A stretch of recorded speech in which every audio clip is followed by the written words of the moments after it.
Welcome back to the basement. I'm Steve Lewis. Today we look at the fourth quarter of 1957, the months of October, November, and December. I thought to wrap up 1957 in this episode, but looking at the sheer volume of notes I have for the fourth quarter, we'll have to take it in two parts. This time we'll talk about music and movies. Next time we'll talk about television, news, and we'll have a look at the year-end music chart. That still leaves us plenty to get to, so let's get started right away with music. The top 15 albums on the first record chart of the quarter, October 7th, 1957, were, at number 1, the Around the World in 80 Days soundtrack. At number 2, the original cast album for My Fair Lady. At number 3, Harry Belafonte was back with yet another big hit album, Belafonte Sings of the Caribbean. It was in the first of 2 weeks at number 3. It'll return to number 3 for a third week on November 4th. At number 4 was the third Elvis Presley album, Loving You, featuring songs from the movie of the same name. It had been number 1 for 10 weeks beginning July 29th. At number 5 was the Eddie Duchin Story soundtrack. The Oklahoma soundtrack was at number 6. Dance to the Music of Lester Lannon by Lester Lannon and his orchestra was at its number 7 peak. The King and I soundtrack was at number 8. The Pajama Game soundtrack was at its number 9 peak. Film Encores by Mantovani was at number 10. Frank Sinatra's A Swingin' Affair was at number 11. A new Frank Sinatra release, Where Are You, was at number 12. It'll reach number 3 on October 21st. Nat King Cole's Love Is the Thing was at number 13. Johnny Mathis' Wonderful Wonderful was at number 14. It had gone to number 4 on September 16th. Weirdly, it didn't include the hit single Wonderful Wonderful, which I'm sure annoyed a lot of buyers who assumed that's what they were getting and bought it without reading the track listing too closely. At number 15, Songs of the Fabulous 50s by Roger Williams. There were a lot of new names in the top 10 singles chart as the quarter began. Honeycomb was in the first of 2 weeks at number 1. It was the first hit for Jimmie Rodgers, who, in a never-ending source of confusion, shared the same name as the country music pioneer. At number 2 was Tammy by Debbie Reynolds from her film Tammy and the Bachelor. It had been number 1 for the previous 5 weeks. That'll Be the Day by the Crickets, a new rock and roll combo from West Texas, was at its number 3 peak. Diana was Paul Anka's first hit. It had spent the last 5 weeks at number 2 behind Tammy. At number 5, Whole Lotta Shakin' Going On by Jerry Lee Lewis. His first hit had gone to number 3 on September 16th, helped, no doubt, by his appearance on the Steve Allen Show in July, which we discussed last time. The Bobettes' Mr. Lee was at its number 6 peak. Chances Are by Johnny Mathis was at number 7. It'll go to number 5 on November 4th. Rainbow by Russ Hamilton was at number 8. It had been at its peak of number 7 a week earlier. The Everly Brothers were back with another hit single, Wake Up Little Susie, which asked the musical question, what are we going to tell our friends when they say, ooh la la? It'll be number 1 for 2 weeks beginning October 21st. And at number 10 was Happy, Happy Birthday Baby by the Toon Weavers. It'll reach number 5 on October 28th. Top 10 singles that will come and go in the fourth quarter included Keep a Knockin' by Little Richard, which will go to number 8 on October 28th. It's his 7th time in the top 40 and his 3rd time in the top 10 since early 1956. Bebop Baby by Ricky Nelson will go to number 5 for 3 weeks beginning November 18th. This single represented a big improvement over his first top 10 single, A Teenager's Romance. It'll soon become clear that Ricky is not just another celebrity using a record to cash in on their popularity, but is quite serious about music. Thurston Harris's Little Bitty Pretty One will go to number 6 for 3 weeks beginning November 18th. And My Special Angel by Bobby Helms will spend 2 weeks at number 7 beginning November 25th. Top 15 albums that will come and go in the fourth quarter included Black Satin by the George Shearing Quintet. It was elegant piano-led instrumentals for the sophisticated crowd. It'll go to number 13 on October 14th. Marvelous Miller Moods by the Glenn Miller Army Air Force Band will spend 2 weeks at number 15 beginning October 14th. The New World Theater Orchestra's version of the Around the World in 80 Days soundtrack will spend 2 weeks at number 8, beginning October 21st. Pat's Great Hits by Pat Boone will go to number 3 on November 18th.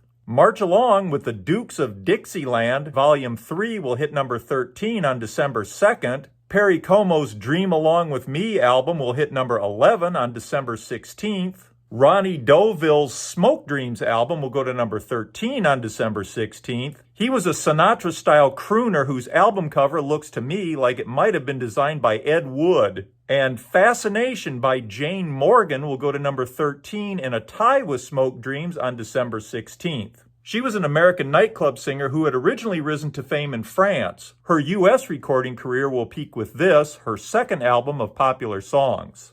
Though it's come to dominate the singles chart, rock and roll continues to be controversial. On October 28th, Frank Sinatra is quoted in the Los Angeles Mirror News as saying, "My only deep sorrow is the unrelenting insistence of record companies and motion picture companies upon purveying the most brutal, ugly, degenerate, vicious form of expression it has been my displeasure to hear. Naturally, I refer to the bulk of rock and roll. It fosters almost totally negative and destructive reactions in young people. It smells phony and false. It is sung, played, and written for the most part by cretinous goons." He had a lot more to say on the subject, but it doesn't get any better from there. To be fair, we'd have hardly expected Frank Sinatra to immediately embrace the new music, and of course he was far from alone in his assessment. Across the country and across the globe, there were movements to ban rock and roll dances or the playing of rock and roll records, which were seen as degenerate or worse.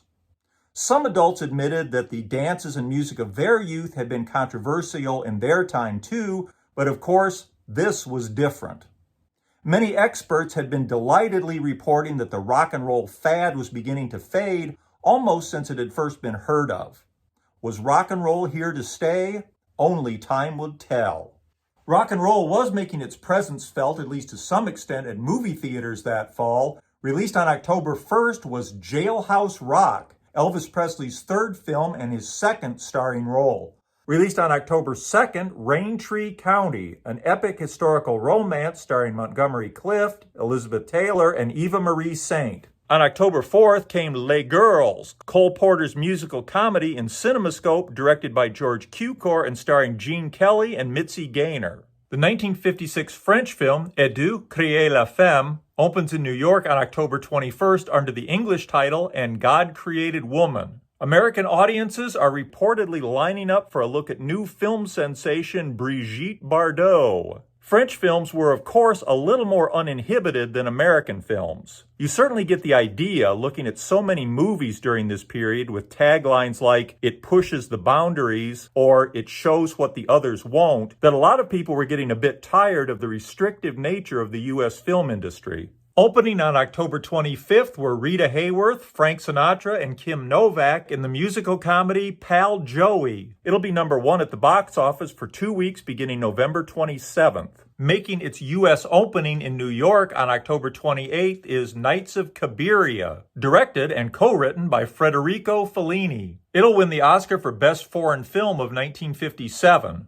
On November 14th, we got Don't Go Near the Water, a romantic comedy adventure set during World War II, starring Glenn Ford, Gia Scala, and Anne Francis. Released on November 22nd was I Was a Teenage Frankenstein. American International Pictures was quickly following up on their big summertime hit, I Was a Teenage Werewolf. You can catch it on a double bill with AIP's Blood of Dracula. On November 27th, we got The Sad Sack, an army comedy based on the comic character of the same name and starring Jerry Lewis. It'll be number 1 at the box office the last week of the year, December 25th. Also opening that day was April Love. Pat Boone is back in his second film role. Between this and his debut film Bernadine, released in the summer, he'll be ranked by theater exhibitors as the third biggest box office draw of 1957, after Rock Hudson and John Wayne and ahead of Elvis Presley and Frank Sinatra. April Love co-stars Shirley Jones. As we'll see, Boone's recording of the title song will do well too. Released on December 5th is Sayonara. It stars Marlon Brando and will win Oscars for Best Supporting Actor for Red Buttons and Best Supporting Actress for Miyoshi Umeki. It'll be number 1 at the box office for the first 5 weeks of 1958. On December 11th came the drama Wild is the Wind, directed by George Cukor and starring Anna Magnani and Anthony Quinn. Johnny Mathis will have a number 22 hit with the title song from the film, which many years later in 1976, rock star David Bowie will cover on his Station to Station album. On December 12th came Peyton Place, a drama starring Lana Turner and Hope Lang. It'll be number 1 at the box office the week of February 5th, 1958, right after Sayonara finishes its run at number 1. It's based on the best-selling book that lifts the lid off a small New England town. Peyton Place had been the New York Times number 1 bestseller for the last 6 weeks of 1956 and for 23 weeks in 1957. The other number 1 bestsellers of 1957 were The Scapegoat by Daphne du Maurier